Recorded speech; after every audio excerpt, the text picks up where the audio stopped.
1, 2, 3, 6. We got no issues, you my shade butter, baby. I can't forget you, you a special kind of lady. Cause when I'm with you, girl, you know that you amaze me. Shade butter, save me, my shade butter, baby. Ooh, we got no issues, you my shade butter, baby. I had to get you, you a special kind of lady. And when I'm with you, girl, I can't forget you.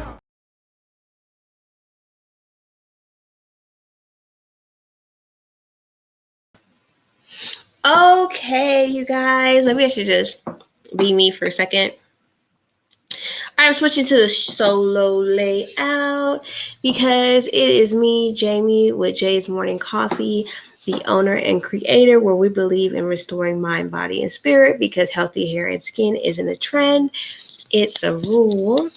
Sorry, my little trying something different. I'm not in my little office right now, and so I tried to put the little camera at the top of my thing, and I'm not quite sure that I like it. Anywho, we are back with our Witches Edition in the Renewing Mind segment. And listen, you guys, like, I get excited when I learn about stuff, okay? Because I was told way back in the day, I used to watch this guy, the Forerunner 77. Please check him out. He is so dope. Okay, so I used to watch the Forerunner 77, and I remember him saying that the English language was witch language, and it's because the etymology of a lot of words have been changed, and or our language has a lot of Latin and German and all of that stuff mixed into it, right? So I'm like, shoot, where did this man get this stuff from, right? Like, what is he talking about? Well, anyways, I found an article, and it is pretty interesting. So we are going to take 10 minutes and start this article, and we're going to work our way through it. So my title says to cuss or to curse, or to cuss or curse. That is the question. And so I think I'm going to stick with that title and just do like part 1, part 2, part 3, because we want to be a little Shakespearean in this situation. You know what I'm saying? So I'm excited. Sorry. Like, I feel like the sun be coming through some of my curls sometimes, and that's not really what I wanted to do. So anyways, I'm super excited about this, and I'm just super excited that, like, even doing this with you, like, I get to expound on certain things that I had watched in other videos and series and stuff like that. And so we get to dig deep and expose the enemy and what he is using these people to do, and even what has been he's so crafty. What he's done to have people be cursing themselves and stuff like that and not know, you know what I'm saying? Because anyways, because we don't take the time to research. So let me pull the screen up, and it's right there. And so this article, and I'll have to actually go to where I can read it, because unless I can get the layout to pull up bigger. Okay. It says, all right, you guys. So view tab in StreamYard. See, I'm trying to get it to where I can. All right. So at the top, it says managing editor and logo file, Andy Holland-Beck reveals the sometimes surprising roots of common English words and phrases. Remember, etymology tells us where a word comes from, but not what it means today. And I'm going to skip down slightly because none of that was really, I mean, it's going to take too long if I do it that way.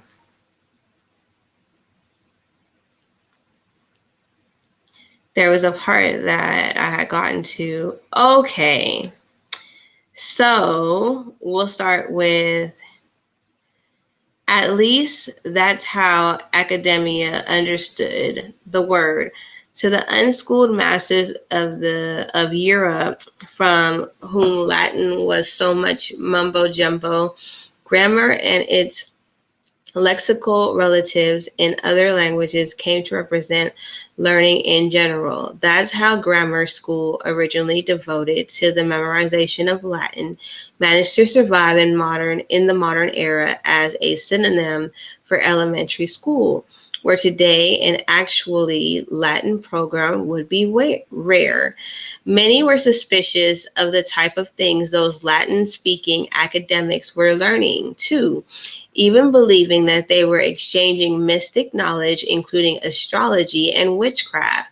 In Old French, for example, grammaire also meant magic, enchantment. Over time, and influenced by words like grimace, grammaire led to the English and French word grimoire, a book of spells. I'm sorry. Oh my gosh. Listen to what I just said. It said in Old French, for example, grammaire also meant magic, enchantment. Over time, and influenced by words like grimace, grammaire, led to the English and French word grimoire, a book of spells. Y'all. Occult connotations didn't pass English by either. Grammar, as well as the practically obsolete word grammera, both also denoted witchcraft and the study of magic. And so it's a Scots speaker adopted these words too. But then sometime in the early 1700s, grammar's first R shift to an L, it's R shifts to an L. Okay, so they changed the letter. It's during this time that we start to find written use of glamour, or as we spell it today, glamour. This type of RL shift isn't uncommon. Pilgrims, for example, is derived from peregrinus. Glamour, which originally meant a magic spell, was then adopted into British English, and it wasn't until the mid-1800s that the word started to lose its occult connotations.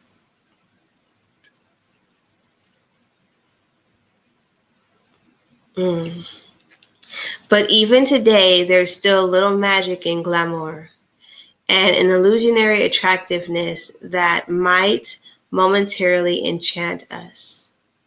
There's not much glamour in grammar these days, though, except for the type of people who would celebrate National Grammar Day. People like us know grammar is no mystic language, no set strictures hemming in what and how we allow to speak and write. We are the people who are, as Roy Peter Clark writes in The Glamour of Grammar, embrace grammar in a special way, not as a set of rules, but a box of tools. And so as a grammar person, he just said grammar, that he says grammar is something to be afraid of, and that's a lie. Poor guy. How do you, and see, that's why you'll see that I'm not going to just use articles that promote what I'm getting ready to teach you. I'm using articles from the world and what the world has to say about witches, and then what God has to say about it. But Lord have mercy, grammar's root, it says it right here. The root of grammar is a book of spells. And so I want to end today's Jay's Morning Coffee with the legitimate question. How does that make you feel to see that when a grammar student decided to go a little deeper into the root of our language and language in general, right? That it says, and it's not even language, a root of certain languages. They went to Latin, Europe, everything, that it says that it was a book of spells. How do you guys feel about that? Like, what is that? What does that feel like? And I had gotten to it with a person before, and the root of something never changes, right? The original thing never changes. That is the core definition. Somebody can change a definition, a word's definition 1,000 times, but if we go to its original root, that's what we need to be addressing that word as. And so etymology dictionary, and I just want to give you just an example that I was introduced to by an English teacher over at Tullahoma High School. Shout out to Miss Benata, with the word nice. Because Jamie felt some type of way when I seen that, because you always be like, people always like, Jamie, you're so nice. And it says Mediterranean seaport of France, seated ancient Nakis, from Greek Nikias, victorious, from Niki, victory. Nice is from, I don't know. I'm trying to figure out. Oh, okay. All right. So in the late 1300s, nice meant foolish, ignorant, frivolous, senseless, careless, clumsy, weak, poor, needy, simple, stupid, silly, foolish. And so now when you hear the word nice, you probably feel the way that I do, is that's an insult. The word nice is a legitimate insult. And so I'm going to end that there, and we're going to dive into, I'm going to try to find an article that a Christian has wrote, because this actually came from somebody who doesn't believe, he's not a believer. He was just doing research. So I love stuff like that too. And then I'm going to go ahead and find an article from a believer. And we're going to continue to dive deep into language and what that means. Because if you remember, if you ever had to take Spanish, a lot of times the sentences were flipped. Okay. And so people like to call it backwards writing, but is it truly backwards? Like, who's in the wrong and who's in the right in the situation? And so we're going to dig into like Hebrewic language too, because that was different. And so was the other languages derived from witchcraft? Like, is it a witch language? Do you end up casting spells on people? Because it says that grammar, it means a book of spells. And that's how I end that today. Wow. I wasn't expecting to read that in the article. I actually was reading it at the same time. I had just read that little middle paragraph, and I was like, oh, this seems like a really interesting thing to look at, to read. I'll put the link to it in the description. Check it out for yourself. Let me know your thoughts. Drop a comment or something like that. Share the video, because this is going to get interesting. It's going to make you think, and that's the point. So at the end of the day, I love you guys. I'm Jamie with Jay's Morning Coffee. Please don't come for me, because I've just got something to say. That's it. I only got something to say. Your girl just got something to say. All right. Y'all have a good one. Thank you for your time. And I'm going to play this beautiful little commercial, and then I'm out. Peace.